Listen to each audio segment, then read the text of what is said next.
Hello everyone and welcome back as I take a closer look at Big Chief Studios' 1/6 scale 9th Doctor figure, which is actually a Zavvi reissue of the original release some years ago. And for all intents and purposes, this is essentially the same figure and mostly the same accessories, but there are a few key differences. I think there's been a slight update to the paint apps, and we have, of course, much more pared down accessories than we got in that original release, and there's no fancy diorama fold-out cardboard backing either. This is much more pared down, much more bare bones. Now, I have to confess, I hadn't planned to pick up the 9th Doctor, and that's not because I have anything against Christopher Eccleston's performance or his Doctor in general. It's just more in terms of a visual, in terms of translating to a 1/6 scale figure.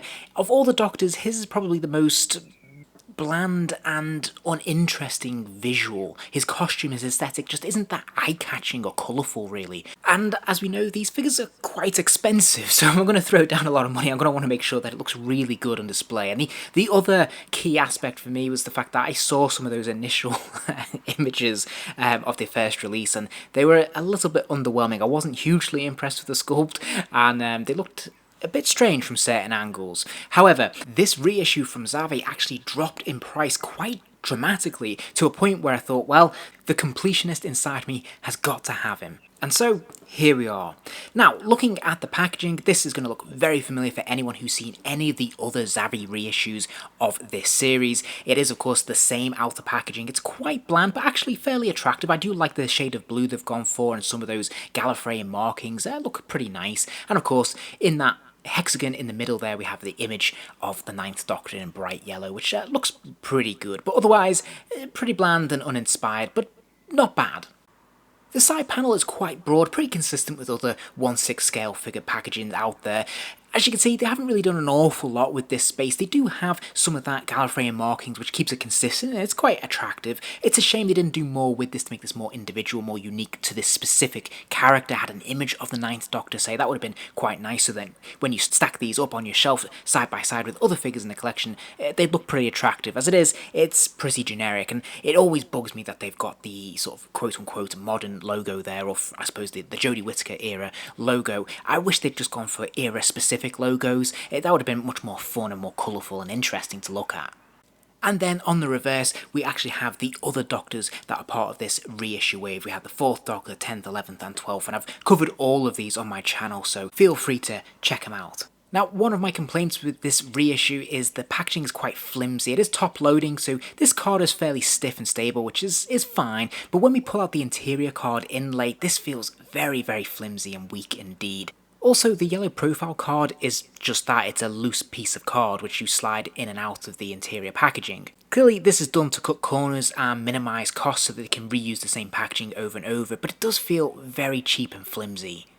And straight off the bat, opening this figure up, I have instantly mixed feelings about him. In some ways, I've been very pleasantly surprised, and in others, I continue to be disappointed. The first thing that happened with this figure is that his head fell off. Now, don't get me wrong, this isn't the end of the world. The head very easily slots back into place, but it's a little bit disconcerting when you're opening a very expensive 1/6 scale figure like this and it just pops off. That's not great quality control, and this would be a theme we'll come back to. Now, in terms of the head sculpt and the likeness, again, kind of mixed feelings. I do think this is actually a slight improvement on the original release. The colours seem a lot better, and this seems a lot more palatable to me this time around. The likeness seems stronger and just a lot more realistic. But it is still the same head sculpt, it's just repainted. And whilst the paint apps can go so far into helping this, the sculpt itself is still a little bit odd and uneven. In some ways, it's quite good, but in others, there's just something ever so slightly off with it. And I think I would draw my attention to his right eye here, or I suppose it would be his left eye. But it's squinting a little bit, so that's really off-putting. It looks really kind of strange because his eyes just look unsymmetrical and uneven, and it just doesn't look quite right like this. Now, I have to say the best thing about this figure is actually the leather jacket. I'm actually super impressed with this. I love the material they've used. It feels authentically like leather. It has a wire in it as well, all along the edge and the trim, so you can actually pose this in different positions if you want, and it's pretty tight and it works quite nicely. And there's plenty of nice details on this jacket as well. I love the buttons, I love the way the seam has been individually sewn in there to authentically recreate what we see on screen, and the pockets look really nice as well. Now, interestingly, in those production photos, we actually see the coat is a lot more weathered, like it is on screen, it's a lot more battered, whereas this seems a lot more fresher and newer, so I guess this is early on when the Ninth Doctor picks this jacket up. Another thing I was quite impressed with is the interior lining as well. That's got a nice silky interior lining plus a functioning pocket on the inside there, and I know a couple of the other Doctors have had this as well, but I'm always impressed when we have this. I think it's really fun. Those little extra details make all the difference. And again, the detailing on the cuffs looks really good. I like the use of the button and the tag there. This looks really good. However, you'll notice that on the left hand, not so good. This was snapped off upon opening. It came like this. Now, it's not the end of the world. Sure, I can fix this up myself, but I really shouldn't have to when the original price point for this was £200. And if you see my other videos in this series, you'll know that this is not an isolated incident. I've had this kind of thing happen with the other figures as well, and it's really frustrating. Now, the boots and the trousers are quite nicely done. They're very similar to some of the other figures in this series, including the 11th and 12th Doctors, but they are different. They don't have individual laces, but they do have this individual silver paint on the buckles there, which look quite nice. And I was pleased to see that he does actually sport some socks underneath as well, which is a nice little extra detail, and I'm pleased that they actually went this extra mile. Also, you'll notice the underneath tread as well actually has some detail there, so I think this is quite nice that they've done this. And then we have the articulation. There's no real surprises here. There is a ball joint in the neck which will allow the head to turn from side to side, lean left and right, and nod up and down. But there's also another ball joint at the top of the neck as well, which will allow the head to do all the same again. It can move from side to side, lean left and right, and of course, nod up and down. There's ball joints in the shoulders that allow the arms to kick up and out. There's a little bit of resistance from the leather jacket, but that's to be expected. Of course, it actually has a butterfly wing joint in that shoulder there as well, so the arms will arch backwards and forwards quite nicely as well. There's a complementary bicep swivel, a double joint at the elbow so that lower hand can come all the way to the back of the head there, and then there is finally a ball joint at the wrist which will allow the hand to rotate all the way around and hinge up and down as well. Now, there's definitely a ball joint in the top of the torso, and there might be a secondary one at the waist as well. Either way, this figure can move from side to side. It can't really lean left and right. There's a bit of give, but it doesn't seem very natural. But it can lean forwards and backwards a pretty healthy distance. Now, it's not huge, and it definitely leans forwards more than it leans backwards, but there's plenty here to do something with. Now, there's ball joints in the hips, allowing the legs to kick out to the side. You can move that upper thigh up there, so there may well be a cut at the top there, a swivel there.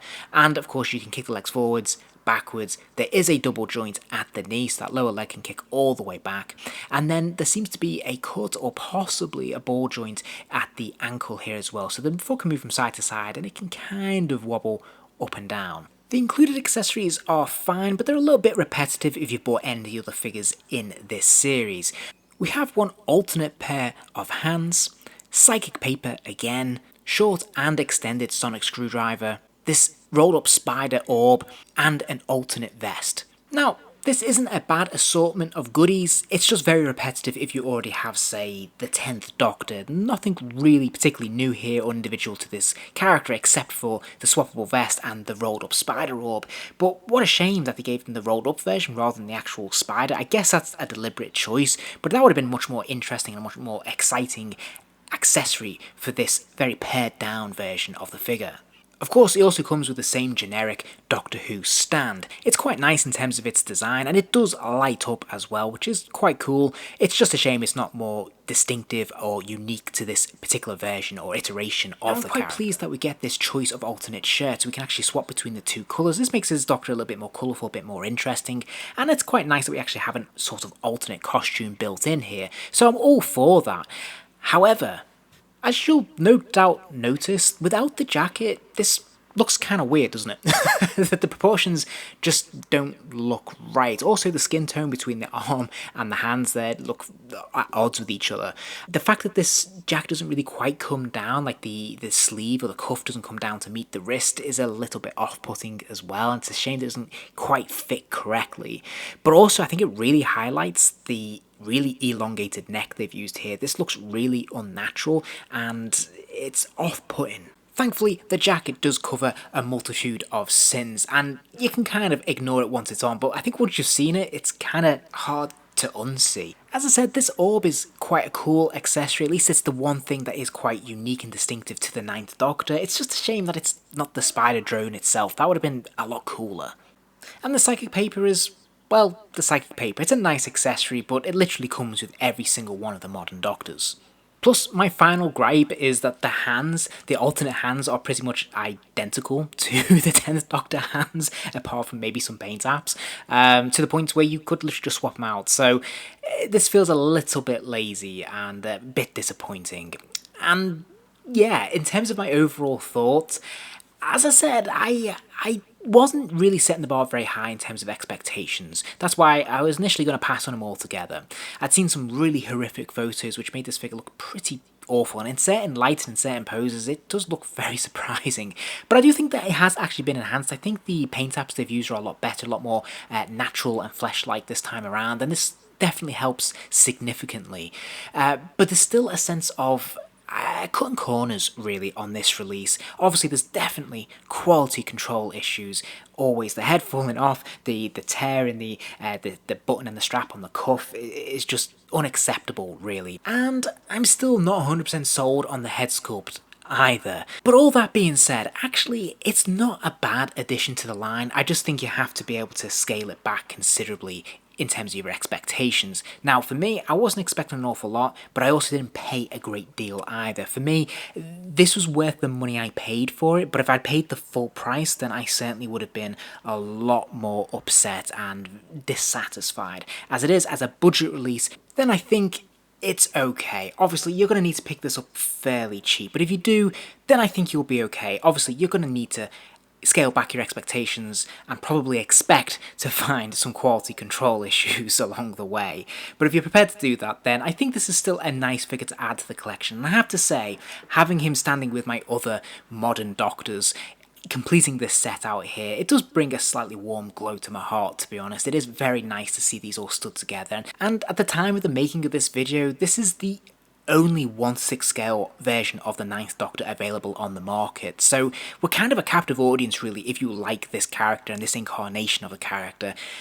You don't have much choice. If you enjoyed this video, please do give it a like and remember to subscribe as there'll be plenty more videos soon.